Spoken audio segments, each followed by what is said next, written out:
अब हम लोग प्रार्थना करें। हालेलुया। चलिए प्रार्थना करते हैं, अपनी आंखों को बंद करेंगे, अपना ध्यान परमेश्वर की ओर।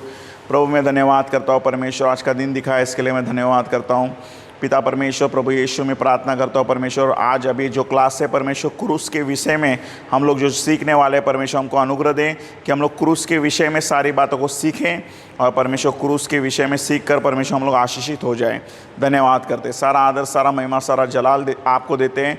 धन्यवाद के साथ प्रार्थना आपका प्रिय पुत्र और हम सभी का उद्धार करता है यीशु मसीह के नाम में करते हैं, आमीन आमीन। हालेलुया। बैठ जाइए। चलिए बाइबल निकालिए सभी लोग, बोलो हालेलुया। चलो वचन है पहला कोरिन्थियों, बोलो पहला कोरिन्थियों पहला अध्याय 18 नंबर का वचन। फिर से एक बार, पहला कोरिन्थियों पहला अध्याय 18 नंबर का वचन मैं पढ़ता हूँ, आप अपने बाइबल में देखिए उसे, ओके। क्योंकि क्रूस की कथा नाश होने वालों के लिए मूर्खता है, परंतु हम उद्धार पाने वालों के लिए परमेश्वर की सामर्थ्य है। बोलो आमीन, बोलो हालेलुया। इसी वचन के ऊपर हम लोग सब पूरा अध्ययन करेंगे, यही वचन मेन है हमारे लिए और इसी वचन पर हम लोग रहेंगे। पहला कोरिन्थियों पहला अध्याय 18 नंबर का वचन में ऐसे लिखा है, क्योंकि क्रूस, बोलो क्रूस, वो दिख रहा है सामने क्रूस। क्रूस उस टाइम पर क्या था पता है क्या?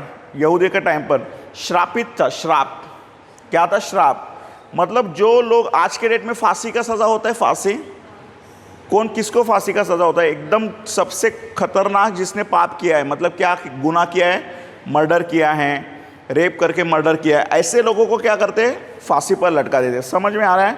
उस टाइम पर फांसी से भी खतरनाक बीमारी क्या थी, खतरनाक सज़ा क्या थी? क्रूस। समझ में आ रहा है? क्रूस उस समय पर क्या था? एकदम खतरनाक था। तड़पा तड़पा कर मारते थे क्रूस पर। समझ में आ रहा है आपको? समझे कि नहीं समझे? हालेलुया। तो जो क्रूस पर मरा वो श्रापित है, ऐसा बाइबल में लिखा है।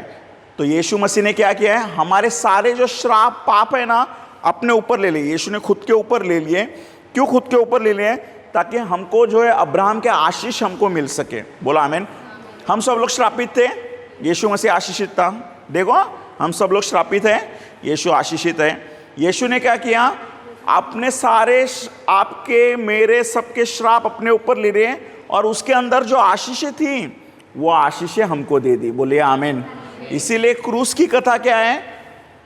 हम सबको लिए क्या है? वो जो है अन्य जाति के लिए, अविश्वासियों के लिए क्या है? वचन में क्या लिखा है? मूर्खता है। बोलते पागल है तुम लोग, क्रूस क्या है? लेकिन हमारे लिए क्या है? परमेश्वर की सामर्थ्य। बोलो सामर्थ्य, बोलो यीशु की सामर्थ्य। समझ में आया वचन? फिर से एक बार पढ़ेंगे। चलिए फिर से एक बार वचन को देखेंगे। पहला कोरिन्थियों पहला अध्याय 18 नंबर का वचन फिर से एक बार देखिए। क्योंकि क्रूस की कथा नाश होने वालों के लिए मूर्खता है, परंतु हम उद्धार पाने वालों के लिए परमेश्वर की सामर्थ्य है। बोलो आमीन। समझ में आ रहा है? जो नाश होगा ना, जो बोलेगा क्रूस क्रूस बीस कुछ नहीं है, चल, वो क्या हो जाएगा? नाश हो जाएगा। लेकिन उद्धार मतलब क्या है? उद्धार का मतलब समझते हैं? उद्धार इस शब्द का मतलब होता है बचना। साल्वेशन का मतलब क्या होता है पता है? बचना। किससे बचना है हमको? सबसे पहला मृत्यु से बचना है, पाप से बचना है, नरक से बचना है हमको। और ये बचाने का काम कौन कर रहा है हमारे लिए? बोलो यीशु मसीह। समझ में आ रहा है आपको? हमारा परमेश्वर त्रिएक परमेश्वर है। पिता परमेश्वर, बोलो पिता परमेश्वर, प्रभु यीशु मसीह, पवित्र आत्मा। हमारा परमेश्वर कैसा है? बोलो त्रिएक परमेश्वर। बोलो पिता परमेश्वर, प्रभु यीशु मसीह, पवित्र आत्मा। बोला आमीन। एक बार मैं है ना ऐसे ही घर में बैठा था, तो एक सिस्टर कोई तो थी अन्य जाति के, उसका न्यूज़पेपर में छाप कर आया था कि वो ऐसे ऐसे कविता लिखती है करके। तो मैं बोला अरे वाह, कितना अच्छा रहते ना लोग, कविता लिखते हैं, गीत लिखते हैं। मुझे प्रभु ऐसा कोई गिफ्ट नहीं दिया तूने, ऐसा मैं प्रभु को बोल रहा था। जस्ट ऐसे ही बोला, और ऐसे बोला मैंने, मन में बोला, मैंने न्यूज़पेपर में पढ़ा था, ऐसा बोलकर प्रार्थना में गया। आप जानते हैं, जब मैं प्रार्थना में गया ना, परमेश्वर ने मुझे एक गीत दी, एक कविता दी लिखने के लिए। क्या कविता थी पता है क्या? मैं यीशु की राह पर चलता हूँ। हालेलुया। बहुत ही अच्छी कविता। मैं यीशु की राह पर चलता हूँ, मैं यीशु की राह पर चलता हूँ। राह में कांटे हैं, राह में पत्थर है, राह ये आसान नहीं है, मंजिल भी आसान नहीं है। कश्ती डूबने लगती है पानी में मेरी, हाथ यीशु बढ़ाता है, आँखों में भी पानी आ जाता है कभी कभी, मेरा यीशु गले लगाता है। थक जाता हूँ, गिर जाता हूँ, मायूस भी होता हूँ, सोचता हूँ कि कब तक सहना पड़ेगा। जब देखता हूँ कांटों का ताज और कीलों से सजे पैर और हाथ, अपने क्रूस को फिर से एक बार उठाकर मैं यीशु की राह पर चलता हूँ, मैं यीशु की राह पर चलता हूँ। आमीन। ऐसी कविता दी मुझे प्रभु ने, मैं बहुत खुश हो गया। बोला वाह वाह वाह, प्रभु ने मुझे कविता दी। प्रभु बोला अभी ख़त्म नहीं हुआ है, नई कविता, और एक कविता लिख करके। और आप जानते हो परमेश्वर ने मुझे क्रूस के ऊपर कविता दी। ये कविता आपको पढ़ना है ना, मेरे यूट्यूब चैनल पर है, आप देखना, क्रूस की कहानी करके। समर्पण थोड़ा डालो, क्रूस की कहानी मिल जाएगा आपको। तो वो कविता के ऊपर मैं आपको प्रचार करूँगा, आप सीखो उसको। हालेलुया। क्या है कविता, कैसे, आपको सब समझ में आ जाएगा। हालेलुया। आप अपने बाइबल को बंद करिए, रिलैक्स बैठिए, क्योंकि अभी लिखना कुछ नहीं है। रेफरेंस लिख लिया ना, 1 कोरिन्थियों 1 अध्याय 18 वचन। 1 कोरिन्थियों 1 अध्याय 18 नंबर का वचन क्या कहता है? क्योंकि क्रूस की कथा नाश होने वालों के लिए मूर्खता है। वो लोग क्या समझते हैं? हम लोग मूर्ख है करके, लेकिन वो लोग नाश होने वाले हैं, परंतु हम उद्धार पाने वालों के लिए परमेश्वर की सामर्थ्य है। आमीन। हालेलुया। इसी के आधारित ये कविता है। हालेलुया। आधारित कविता क्या कहते हैं? क्रूस की है ये कहानी, न जाने क्यों आँखों में आता है पानी, मानने वालों के लिए सामर्थ, ना मानने वालों के लिए नादानी। आमीन। हालेलुया। क्या है? क्रूस की है ये कहानी, न जाने क्यों आँखों में आता है पानी, मानने वालों, हम लोग मानते हैं ना, मानने वालों के लिए सामर्थ, और ना मानने वालों के लिए क्या है? नादान है। उनको क्या लगता है? और ये नादान लोग हैं, उनको क्या लगता है? ये मूर्ख लोग हैं। आमीन। हालेलुया। उसके आगे लिखा है ऐसा कि माता के गर्भ में मैं पाप से रचा गया और पाप ने मृत्यु को हिलाया। माता की गर्भ में, बाइबल में ऐसे लिखा है, मैं माता के गर्भ में पाप से ही रचा गया करके। माता की गर्भ में मैं पाप से रचा गया और पाप ने मृत्यु को हिलाया। यीशु ने मेरे खातिर, बोले यीशु ने मेरे खातिर कांटों से और कीलों से सजाया। आप हालेलुया। यीशु ने मेरे खातिर अपने आप को, यीशु ने मेरे खातिर अपने आप को कांटों से और कीलों से सजाया। मतलब क्या किया? ये हाथ ने पाप किया ना, यीशु को इधर क्या मिला? खीला ठोका। ये दिमाग ने पाप किया ना, कीला मिला, एक ऐसा मुकुट मिला उसको जिसमें कांटे हुए लगे थे। दिमाग सोचता है ना, पाप करता है ना अपना, कांटे लगते हैं। पैर जाते हैं ना गंदी जगह पर, पाप से ठोका गया उसको। समझ में आ रहा है आपको? यहाँ फसली में ना भाला मारा गया ना, पूरा खून खून निकल कर आ गया।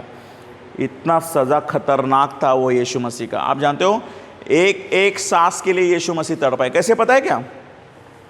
जब उसको लटकाया गया था ना, ऐसा श्वास लेते हैं और हम लोग श्वास छोड़ते हैं ना, श्वास लेते तो क्या होता है? हम लोग ऊपर आते हैं, श्वास छोड़ते तो क्या होता है? नीचे जाते हैं। आप जानते हैं यीशु कैसे तड़पा था? ऐसा जब लटका था ना, श्वास लिया ना तो पैर ऊपर आता था ना, पैर में दर्द होता, अरे बाप रे पैर में दर्द हो गया। और जब श्वास छोड़ता था तो क्या होता था? अरे बाप रे हाथ में दर्द हो गया। क्यों? क्योंकि वो पूरा क्रूस पर लटका हुआ था, पूरा क्रूस पर, बाकी कुछ नहीं है उसको क्रूस पर। सोचिए, इतना दर्द, इतना तकलीफ यीशु ने किसके लिए सहा? मेरे लिए। समझ में आ रहा है कि नहीं आ रहा है? मैं आपको 1 मिनट बोलता हूँ। ऐसा हाथ, एक हाथ ऊपर करिए, एक हाथ ऊपर करिए, एकदम स्ट्रेट रखिए ज़रा, ऐसे एकदम स्ट्रेट रखिए, ऐसे ही रखना। अभी कैसा लग रहा है आपको? क्या हो गया? मेरे दर्द कर रहा है? अरे आपके हाथ में तो कीले भी नहीं लगे हैं। हाँ चंदा से क्या हो गया? दर्द हो रहा है? हाँ क्या हो रहा है गौतम? हाथ दुख रहा है कि नहीं दुख रहा है? नीचे करिए अभी। सोचिए 3.5 घंटे तड़पा वो। कितना घंटे?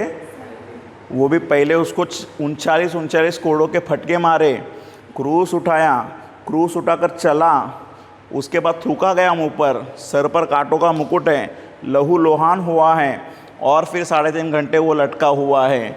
सोचिए कितना तकलीफ़ हुआ रहेगा। कितना तकलीफ़ है?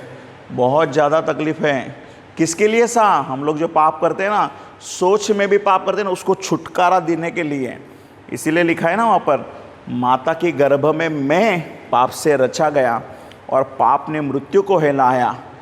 मैं जन्म से ही पापी हूँ, ऐसा बाइबल में लिखा है। वो जन्म से पाप तोड़ने के लिए, वो श्राप तोड़ने के लिए यीशु ने दुख सहाया है। समझ में आ रहा है कि नहीं आ रहा है? उसके आगे ऐसा लिखा है, बकरों और बैलों के खून से न धुलेंगे पाप, सिर्फ क्रूस की वजह से ही स्वर्ग जा सकते हैं मैं और आप। आमीन, हालेलुया। बकरों और बैलों के खून से, पहले क्या होता था?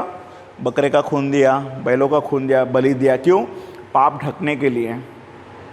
बकरों और बैलों के खून से न धुलेंगे पाप, सिर्फ क्रूस के वजह से ही स्वर्ग जा सकते हैं मैं और आप।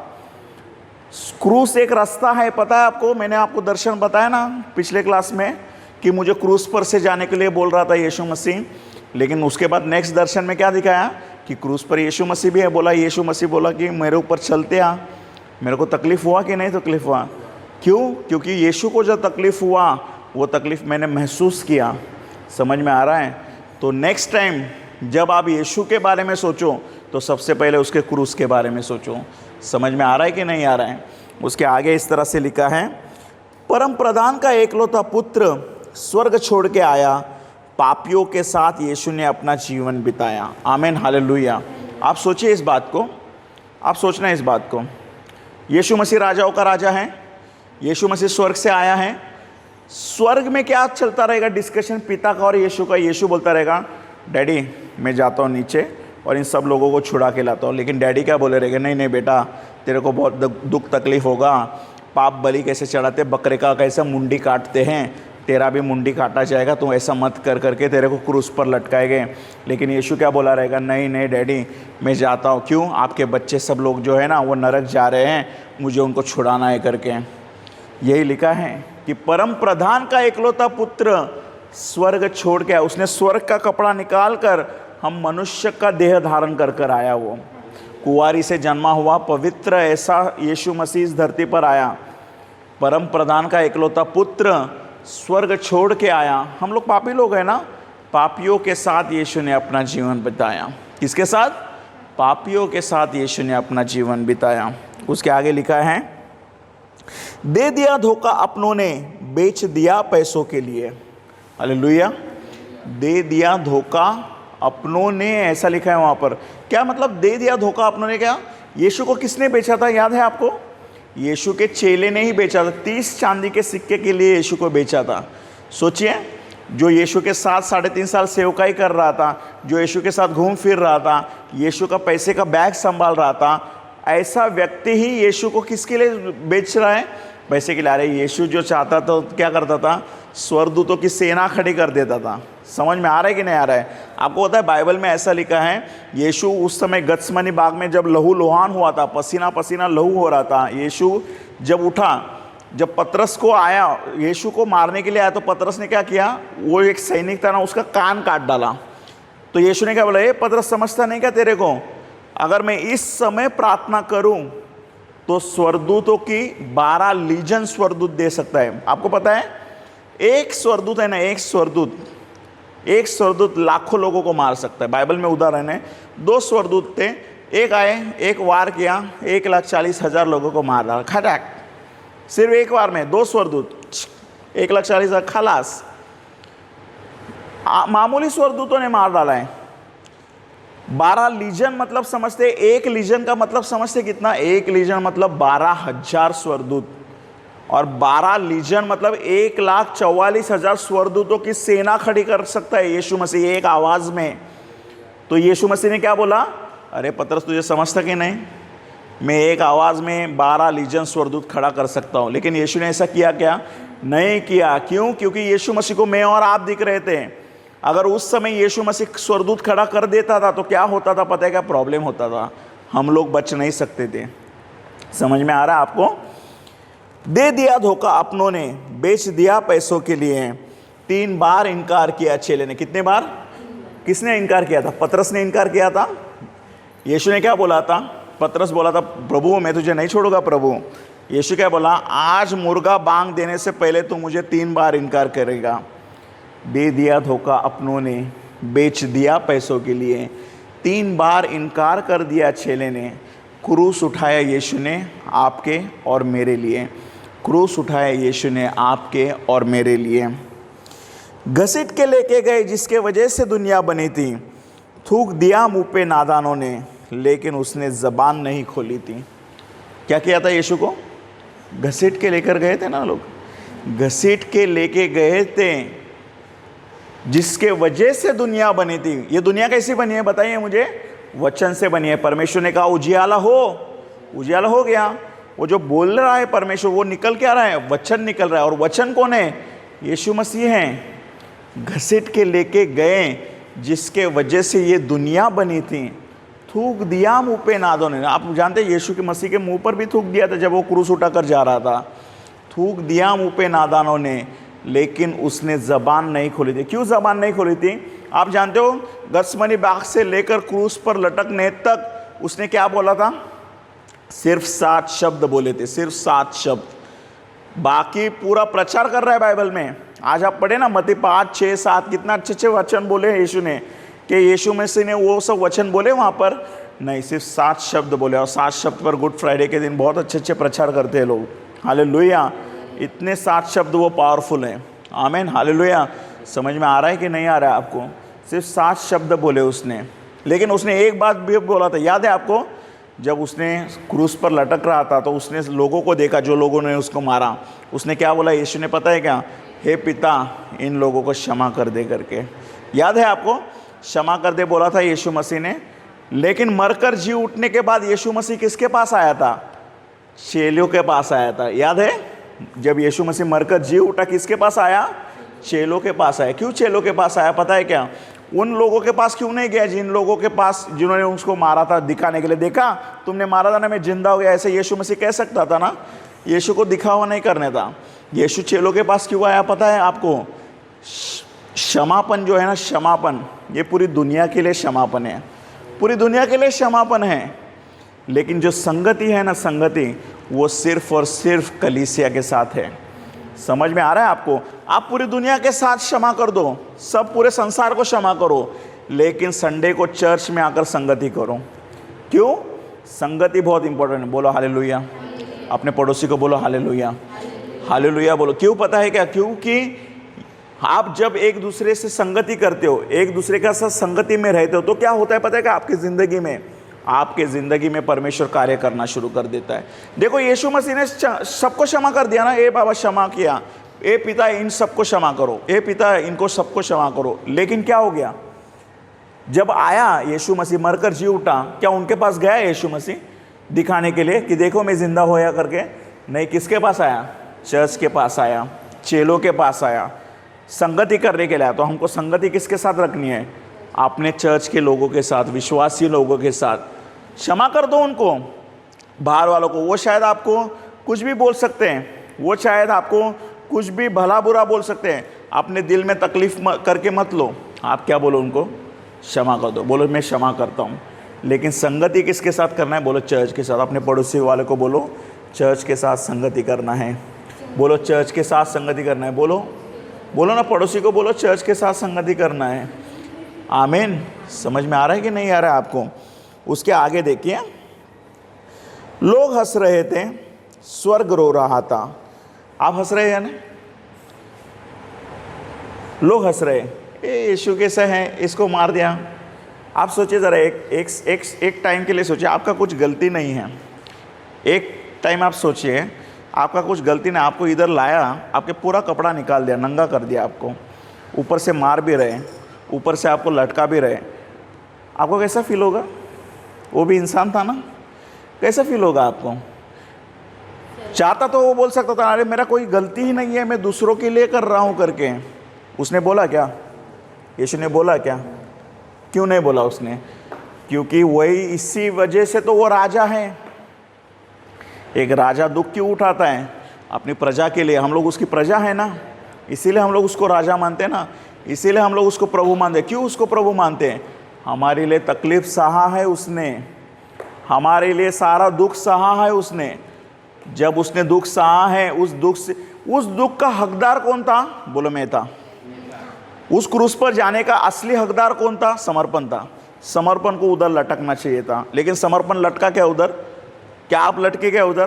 कौन लटका हमारे लिए? यीशु मसीह। और वो कौन है? वो स्वर्ग का मालिक है, उसने दुनिया बनाई है, वो खुद लटक रहा है। क्यों?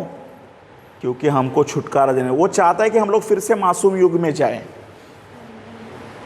वो नहीं चाहता कि व्यवस्था युग आए, मानव शासन युग आए, वाचा का युग आए, व्यवस्था का युग आए, नहीं चाहता है। वो क्या चाहता है, हम लोग फिर से मासूमियत में जाएं, जहाँ पर हम लोग खुशी खुशी परमेश्वर के साथ रहने वाले बने, जहाँ पर शैतान कोई अधिकार ना रखे, जहाँ पर मृत्यु ना हो, जहाँ पर दुख तकलीफ पीड़ा ना हो, जहाँ पर आँख में आंसू ना हो, ऐसी जगह पर यीशु मसीह लेकर जाना चाहता है हमको। इसीलिए उसने सारा चीज़ें किया। लोग हंस रहे थे, स्वर्ग रो रहा था। लोग हंस रहे थे, मजाक उड़ा रहे थे, स्वर्ग रो रहा था। स्वर्ग सच में रो रहा रहेगा। स्वर्ग बोलता रहेगा, भाई स्वर्गदूत बोलते रहेंगे पिता से कि पिता, आपका एकलौता पुत्र यीशु मसीह, इसको इतना तकलीफ हो रहा, हमको आज्ञा दीजिए कि हम लोग जाएं वहाँ पर नीचे, हम लोग बचाएं आपके बेटे को, हम लोग नहीं देख सकते। लेकिन पिता कहता रहेगा, नहीं, उसको सहन करना पड़ेगा, क्योंकि इसके पीछे बड़ी योजना है, क्योंकि इसके पीछे इतनी बड़ी योजना है कि सारे जगत का पाप उठाकर यीशु क्रूस पर मर गया, ताकि सारे जगत को वो छुटकारा दे सकें। समझ में आ रहा है कि नहीं आ रहा है? लोग हंस रहे थे, स्वर्ग रो रहा था, एक खोई हुई भेड़ के लिए, एक खोई हुई भेड़ के लिए जब वो दर्द सह रहा था। मैंने आपको बोला ना, पास्टर की सेवकाई बहुत बड़ी है। क्यों? अगर 99 में से एक भेड़ भी खो गई ना, उसको जाकर ढूंढना पड़ता है उसको। वो भेड़ कभी कभी अपना दिमाग चलाती है, लेकिन वो जाता है, ढूंढता है, उसे वापस लाता है और फिर से 99 को 100 करता है और अपनी सारी भेड़ को संभाले रखता है। समझ में आ रहा है कि नहीं आ रहा है आपको? इतना यीशु मसीह हमारे लिए महान काम किया है। उसके आगे इस तरह से लिखा है, जानता था मौत सामने है, फिर भी कुछ ना कहा। यीशु मसीह जब जा रहा था, उसको पता था कि मैं मरने वाला हूँ करके। यीशु मसीह क्या, उसको पता है कि मरने वाला है। जानता था मौत सामने है, फिर भी कुछ ना कहा। कलवारी के रास्ते देखो, मेरा राजा चल रहा। कलवारी के रास्ते देखो, मेरा राजा चल रहा। आप जानते हैं, एक टाइम ऐसा आया उस क्रूस के रास्ते पर चलते हुए कि यीशु मसीह गिर भी गया। तो फाइनली जो है, उसको सपोर्ट करने के लिए एक आदमी को देना पड़ा यीशु मसीह को। क्यों गिर गया वो पता है क्या? बहुत तकलीफ था उसको, बहुत ज़्यादा। आप जानते हो, एक जगह से उसको दूसरी जगह गोलगता तक लेने के लिए है ना, अगर आप यरूशलेम जाओगे, जो मेरे दोस्त गए ना, वो लोग कह रहे थे समर्पण, कि वो जो रास्ता है ना, वो चढ़ान वाला रास्ता है। चढ़ान वाला रास्ता समझते हैं? ऊपर चढ़ने वाला रास्ता। जब हम लोग नीचे उतरते तो ईजी उतरते हैं ना, चढ़ान वाले रास्ते में तकलीफ होता है ना। वो जो रास्ता जहाँ से उसको मारा गया ना, क्रूस उठाकर लेकर जाने के लिए गोलगता तक लेकर, वो चढ़ान वाला रास्ता है। सोचिए, वो चढ़ान वाला मतलब पाप भी है उसके ऊपर, मारा भी गया है उसको ऊपर, और उस चढ़ान वाले रास्ते पर वो पूरा कंप्लीट करना चाहता है। रास्ते में मौत नहीं ले सकता है वो। क्यों? उसको फिनिश वर्क किधर करना है? क्रूस के ऊपर करना है। वो अपने पूरी ज़िंदगी पूरा ताकत लगा रहा है कि मुझे पहुंचना है वहाँ पर, और यस, वो पहुंचा भी वहाँ पर। बोलो हालेलुया। समझ में आ रहा है कि नहीं आ रहा है आपको? हालेलुया। जानता था मौत सामने है, फिर भी कुछ न कहा। जानता था मौत सामने है, फिर भी कुछ न कहा। कलवारी के रास्ते देखो, मेरा राजा चल रहा। कलवारी के रास्ते देखो, मेरा राजा चल रहा। न्याय किया उसका जो खुद एक न्यायी है। बाइबल कहती है वो धर्मी न्यायी है, उसका न्याय का कोई बराबरी नहीं कर सकता। वो धर्मी न्यायी है। मैं कभी कभी बोलता हूँ, देखो समर्पण परफेक्ट है क्या? नहीं है। आज अगर मैं परफेक्ट रहता था ना, मैं आज यहाँ पर नहीं रहता था, मैं स्वर्ग में रहता था। कल उठकर आपको पता चलेगा समर्पण ब्रदर पाप किया करके। समर्पण ब्रदर को दोष मत लगाओ। समझ में आ रहा है कि नहीं आ रहा है? समर्पण ब्रदर का न्याय मत करो। क्यों? समर्पण इंसान है, गलती कर सकता है। मेरा न्याय करने का अधिकार किसके पास है? यीशु मसीह के पास है। आपका न्याय करने का अधिकार किसके पास है? क्यों? क्योंकि वो धर्मी न्यायी है। दाऊद राजा कहता है कि दुष्टों के हाथ में पड़ने से अच्छा मैं परमेश्वर के हाथ में पड़ेगा। और दाऊद राजा कहता है कि परमेश्वर मेरा न्याय कर करके बोलता है परमेश्वर। क्यों? क्योंकि वो धर्मी न्यायी है, एकदम सच्चाई से न्याय करेगा। न्याय किया उसका जो खुद एक न्यायी है। न्याय किया उसका जो खुद एक न्यायी है। दिल थामे रहना दोस्तों, क्योंकि क्रूस की ये कहानी है। दिल थामे रहना दोस्तों, क्योंकि क्रूस की ये कहानी है। अच्छों के साथ सब लोग अच्छे रहते हैं। अच्छों के साथ सब लोग खड़े रहते हैं। गुनहगार के साथ कौन खड़ा रहता है? आप अच्छे हो ना, ज़िंदगी में अच्छा काम करो, सबके साथ अच्छे रहो, सब लोग आकर खड़े रहेंगे आपके साथ। आपके अंदर एक मिस्टेक मिलने दो ज़िंदगी में, एक गलती मिलने दो आपके अंदर। एक गलती मिला ना, लोग बोलेंगे दूर रहे, इससे दूर रहे। लोग देख रहे हैं आपके अंदर मिस्टेक देखने के लिए। अच्छों के साथ सब लोग खड़े रहते हैं। आपको पता है यीशु के साथ भी खड़े थे लोग। 5,000 की भीड़ थी ना यीशु के सामने, ठीक है नहीं? जब यीशु ने खाना खिलाया उनको, 5,000 की भीड़ थी। जब यीशु मर रहा था तो वो 5,000 लोग किधर गए? था क्या कोई 5,000 में से? कौन खड़ा था पता है आपको? योना खड़ा था, यीशु की माँ खड़ी थी, मरियम खड़ी थी, और कुछ औरतें, ऐसा बाइबल में लिखा, कुछ औरतें खड़ी थी, वो भी दूर खड़ी थी, दूर। तो 5,000 लोग किधर गए? जब यीशु अच्छा चीज़ें कर रहा था, चंगाई चीज़ें कर रहा था, तो सब लोग खड़े हैं। लेकिन यीशु को जब पापी ठहराया गया तो खड़े हैं क्या? नहीं ठहरे। सोचो, यीशु को नहीं छोड़ा लोगों ने, आपको छोड़ेंगे क्या लोग? संसार यीशु को नहीं छोड़ा, क्या आपको संसार छोड़ सकता है क्या? नहीं छोड़ सकता। अच्छों के साथ सब लोग खड़े रहते हैं, गुनहगार के साथ कौन खड़ा रहेगा? मेरे गुनाह खुद पर लेकर, मेरे गुनाह खुद पर लेकर मेरा यीशु तकलीफ़ सहता है, मेरा यीशु तकलीफ़ सहता है। दे दी सज़ा कोडों की, पीठ को छलनी कर दिया। बायबल में ऐसा लिखा आहे ना, मराठीमध्ये असं लिहिलं आहे की त्याची पाठ जी आहे ना, पाठ नांगरली गेली। शेत नांगरल्यावर कसं दिसतं माहिती आहे का? शेत नांगरल्यावर येशूची पाठ तशी दिसत होती, नांगरल्यासारखी। जैसे हल चलाते ना, हल चलाते तो खेत कैसे दिखता है ना, उस तरह से उसकी पीठ हो गई थी, मतलब इतने निशान आ गए थे। दे दी सज़ा कोड़ों की, पीठ को छलनी कर दिया। दे दी सज़ा कोड़ों की, पीठ को छलनी कर दिया। जगत का पाप उठाकर यीशु क्रूस पर मर गया। जगत का पाप उठाकर यीशु क्रूस पर मर गया, मारा गया, गाड़ा गया। सबको लगा खेल खत्म। आप जानते हैं जब यीशु मसीह मर गया तो सबको, यीशु के चेले क्या बोल रहे थे पता है क्या? ए यीशु तू राजा बनेगा, यीशु जब राजा बनेगा तो मैं राइट हैंड साइड में बैठूंगा या मैं लेफ्ट हैंड साइड में बैठूंगा। यीशु के चेले झगड़ा कर रहे हैं, उनको लगा कि अभी राजा बनने वाला है। हालेलुया। समझ में आ रहा है कि नहीं आ रहा है? मारा गया, गाड़ा गया, सबको लगा खेल खत्म। चेले छुपकर रो रहे थे, कर रहे थे मातम। वो बोल रहे थे अरे यार, हम लोग सोचे थे ये राजा बनने वाला है, ये तो मर गया। पतरस बितरस सब लोग क्या किए पता है? घर के अंदर कड़ी लगाकर चुपचाप बैठे थे। क्यों? जिस तरह से यीशु को मारा हमको भी मार सकते हैं, डर गए थे वो लोग। मारा गया, गाड़ा गया, सबको लगा खेल खत्म। चेले छुपकर रो रहे थे, कर रहे थे मातम। हालेलुया। इसके आगे का लाइन जब मैं बोलूँगा ना, मैं आपको कहता हूँ आपके अंदर विश्वास जगेगा। हालेलुया। ये कहानी ख़त्म नहीं हुई इधर, यीशु मसीह मर गया है वो कहानी ख़त्म हो गई क्या?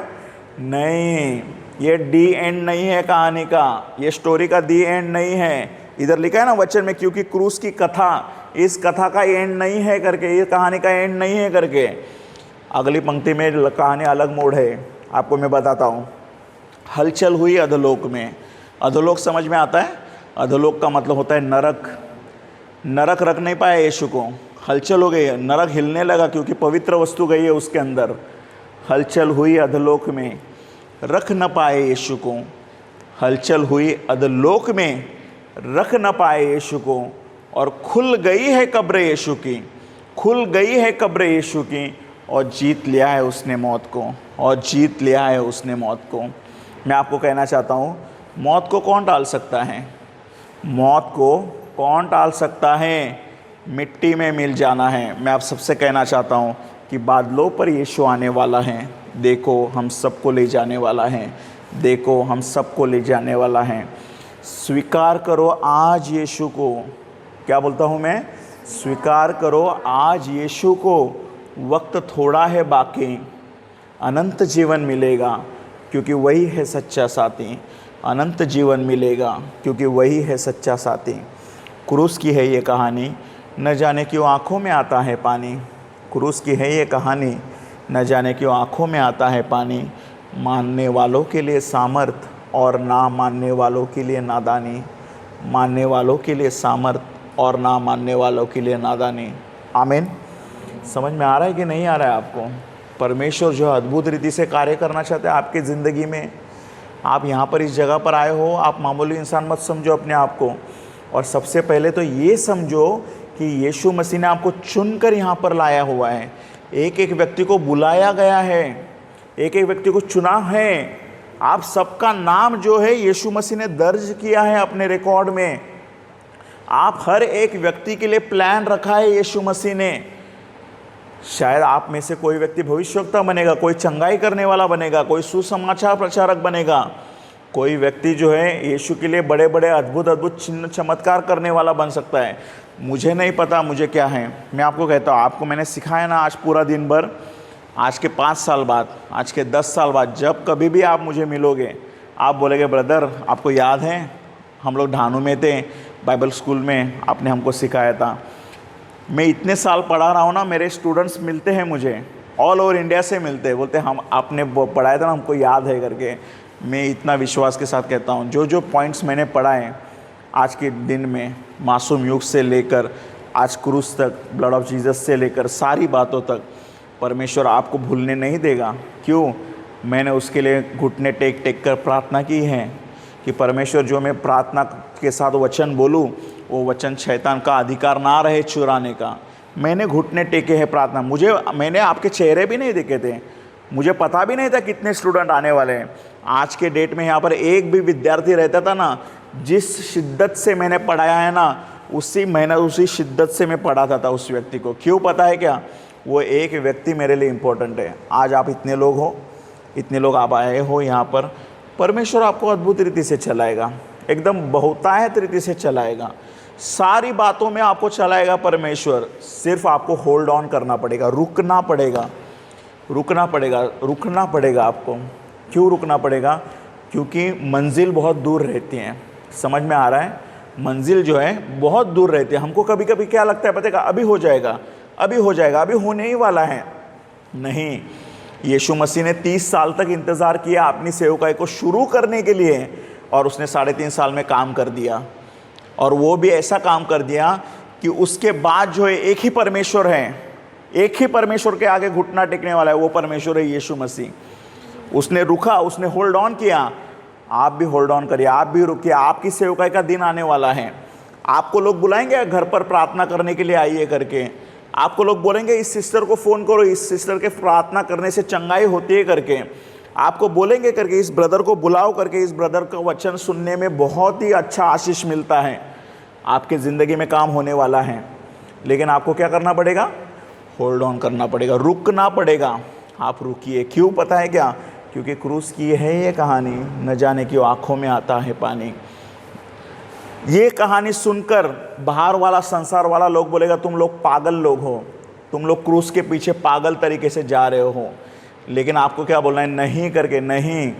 मेरे लिए जो है ना क्रूस की कहानी क्या है? मेरे लिए क्रूस की कहानी सामर्थ्य है परमेश्वर की। मैं परमेश्वर के सामर्थ्य में चलूँगा करके। और जिस दिन आप परमेश्वर की सामर्थ्य में चलना शुरू करोगे, उस दिन ज़िंदगी बहुत ही मज़ेदार होना शुरू करेगी। मैं इतना रिस्क लेकर आपके लिए प्रार्थना करके आया हूँ यहाँ पर। इस कंपाउंड के बाहर पता है क्या शैतान खड़ा रहता है मेरे इंतज़ार करते हुए कि कब आए, उसको कब मारे करके। लेकिन पता है आपको, उस कंपाउंड के जैसे ही बाहर चला जाता हूँ ना, वो शैतान और उसके दूत भागना शुरू कर देते। क्यों? क्योंकि मेरे जाने से पहले ही वहीं पर स्वर्गदूत मौजूद कर देता है परमेश्वर। बोलता है कि ये मेरा दास आ रहा है करके, चलो स्वर्गदूत सब लाइन लगा कर खड़े रहो, समर्पण आ रहा है करके। परमेश्वर आपके लिए स्वर्गदूत खड़ा करेगा। एक दिन मैं प्रचार करने के लिए जा रहा था, मेरा बाइक इतना तेज़ी से स्किड हो गया, लेकिन जब मैं गिरा वहाँ पर रेत था सभी, मुझे ऐसा लगा कि किसी ने मुझे हल्के हाथ से उठाकर नीचे रखा है। और जब मैं उठा सब लोग आ गए, बाइक चकनाचूर हो गया, मुझे एक खरोच भी नहीं थी और मेरे शर्ट पर रेत का एक दाना भी नहीं था। सब लोग आश्चर्य कर रहे, तू मेरे शर्ट पर एक दाना भी कैसे नहीं रेत का? मैं बोला मुझे पता नहीं, लेकिन मुझे बचाने वाला परमेश्वर है। आपको परमेश्वर के स्वर्गदूत हाथों हाथ उठा लेंगे, इससे हाथों हाथ उठा लेंगे। लेकिन चलना आपको पड़ेगा, परीक्षा में आपको पढ़ना पड़ेगा, अभ्यास आपको करना पड़ेगा। 10 दिन जो है आप सीखोगे, लेकिन उस 10 दिन के बाद बाहर जाकर आप कितना मेहनत करते हो परमेश्वर में, यह आपकी जिम्मेदारी है। 10 दिन के बाद आप प्रभु में कितना लीन रहते हो, यह आपकी जिम्मेदारी है। पाप में फंसाने के लिए शैतान हमेशा तैयार रहेगा आपके लिए, लेकिन उस पाप पर विजय कैसे पाओगे, वचन के द्वारा लड़ोगे कैसे, यह आपकी जिम्मेदारी है। आप अपनी जिम्मेदारी से पीछे मत हटना, आपको क्या करना पड़ेगा, आपको लड़ना पड़ेगा। क्यों? क्योंकि ये हमारा मल्लयुद्ध लहू और मांस से नहीं है, बल्कि किससे हैं? उस दुष्टता की आत्मिक सेनाओं से हैं, जो आकाश में हैं, जो हमको दिखती नहीं है, लेकिन हमारे साथ युद्ध करने के लिए आती हैं। हमें लड़ना है किससे? शैतान और उसके दूतों से। और मज़े की बात बताओ आपको, सबसे अच्छी बात बताओ, वो सबसे पहले हारा हुआ है। शैतान क्या है? हारा। और उसको हराया किसने है? बोलो मेरे बाप ने हराया है, बोलो मेरे यीशु ने हराया है। जब भी शैतान आपको परेशान करने के लिए आया, आप क्या बोलना है शैतान को? चल हट, तू तो जो है हारा हुआ है, चल तू निकल यहाँ से, तू तो हारा हुआ है। क्यों? मेरा बाप यीशु मसीह, मेरा राजा यीशु मसीह ने तुझे हराया है। यीशु मसीह ने क्रूस उठाया और यीशु मसीह मारा गया, गाड़ा गया, और वो कब्र को चीर कर बाहर आया हुआ है। क्यों? वो जिंदा खुदा है, और उस जिंदा खुदा का मैं बेटा हूँ। और ये शैतान, तेरा मेरे ऊपर कोई अधिकार नहीं। आप कहिए उसको चैलेंज के साथ, आप मजबूत बनिए। बाइबल में ऐसा लिखा है, कब तक तुम दूध पीने वाले वचन खाओगे? हाँ, कब तक चर्च में जाना है, प्रभू मेरा यहोवा माझा मेंढपाळ आहे, कधीपर्यंत बोलणार? नाही, ते पण पाहिजे आपल्याला, दूध का वचन भी चाहिए। लेकिन अभी आप सयाने हो चुके, अभी आपको कौन सा वचन चाहिए? अभी आपको मांस मच्छी ऐसा वचन चाहिए, ताकि आपकी आत्मा मजबूत हो जाए। और जितनी आपकी आत्मा मजबूत हो जाएगी, उतना आप लड़ सकते हो, और जितना तेज़ी से आप लड़ोगे, उतना तेज़ी से शैतान का कार्य हटता जाएगा। आज मैंने आपको एक प्रैक्टिकल दिया ना, यीशु का लहू लगाओ, यीशु का लहू लगाओ। मैं आपको कहना चाहता हूँ, आप जब अंधेरी जाओगे, आप जब अपने गांव में जाओगे, आप यीशु का लहू लगाते जाइए। शैतान के अंधकार की शक्ति हिलना शुरू हो जाएगी, वो टूटना शुरू हो जाएगी। आपका, आपके घर का, आपके पूरे परिवार का, आपके नगर का, आपके गांव का, आपके शहर का, इस देश का उद्धार हो सकता है। आज भारत देश उद्धार में आना चाहिए। भारत देश के लोग अंधकार की शक्ति में हैं। भारत देश सबसे ज़्यादा मूर्ति पूजा करने वाला देश है इस दुनिया में। हमको इस देश को छुड़ाना है। परमेश्वर ने जिम्मेदारी दी है हमको, इस जिम्मेदारी को उठाएगा कौन? बोलो मैं उठाऊंगा। परमेश्वर यशायाह को पूछा था, कौन जाएगा मेरे तरफ से? यशायाह का बोला, मैं जाऊंगा, परमेश्वर मुझे भेज करके। आपको परमेश्वर को कहना है, परमेश्वर मैं जाने के लिए तैयार हूँ। आप यहाँ पर आए हो ना एक जिम्मेदारी के साथ, वो जिम्मेदारी उठाकर बाहर जाना। 10 दिन के बाद परमेश्वर आपको और ऊंचा करेगा, परमेश्वर आपको अद्भुत रीति से चलाएगा। आप सोच भी नहीं सकते इतनी बढ़िया चीज़ परमेश्वर आपको देगा। स्वर्ग में पता है आपको रास्ते सोने के बड़े हैं, ये डांबर के रास्ते पर है, और इतना महंगा घर रहता है। सोचिए कि स्वर्ग के रास्ते सोने के बने हुए हैं, तो कितना महंगा रहेगा वो शहर। उस शहर के हम लोग वारिस हैं, उस शहर में हम लोग अनंत काल के लिए रहने वाले हैं। और सबसे अच्छी बात क्या है पता है क्या? बाइबल में ऐसा लिखा है कि यीशु हमारे साथ रहने वाला है। और यीशु मसीह ने क्या कहा है पता है क्या? मैं जाता हूँ और तुम्हारे लिए घर बनाता हूँ करके। आपको चिंता नहीं करना है, मेरा घर नहीं है, मैं भाड़े से रहता हूँ, मेरा घर का EMI भरना है, चिंता नहीं करना है। आपको क्या याद रखना है कि मेरा घर बन रहा है करके। और वो कौन बना रहा है? वो यीशु मसीह बना रहा है। और वो जो नींव डाली है मैंने, वो स्वर्ग के लिए नींव डाली है। जब आप इस विश्वास से चलोगे ना, आपकी ज़िंदगी में बदलाव देखोगे। जब आप इस विश्वास से चलोगे, स्वर्ग आपके लिए खुलेगा। जब आप इस विश्वास से चलोगे, तो स्वर्ग की सेना आपके लिए खड़ी हो जाएगी। क्यों? क्योंकि आपने एक विश्वास किया, उस जिंदा खुदा पर विश्वास किया। आपके विश्वास के द्वारा ही वो कार्य होगा। अगर आपके अंदर वो विश्वास की ज्वाला पे अग्नि अगर आपके अंदर जली हुई है, वो अग्नि ही जो है आपको आगे लेकर चलेगी। वो अग्नि आपको इतना आगे बढ़ाएगी कि आपको स्वर्ग दिखना शुरू हो जाएगा। क्योंकि जब स्तिफनुस मर रहा था, तब वो मरते मरते क्या कहा पता है आपको? मरते मरते उसने क्या बोला? देखो मैंने स्वर्ग को खुला हुआ देखा है और परमेश्वर के पुत्र को उतरते हुए देखा है।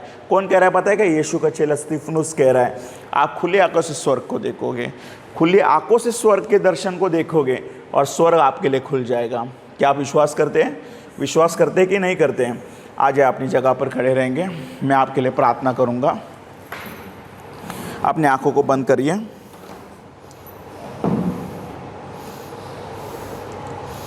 अपना ध्यान परमेश्वर की ओर करिए। अपना पूरा ध्यान परमेश्वर की ओर करिए।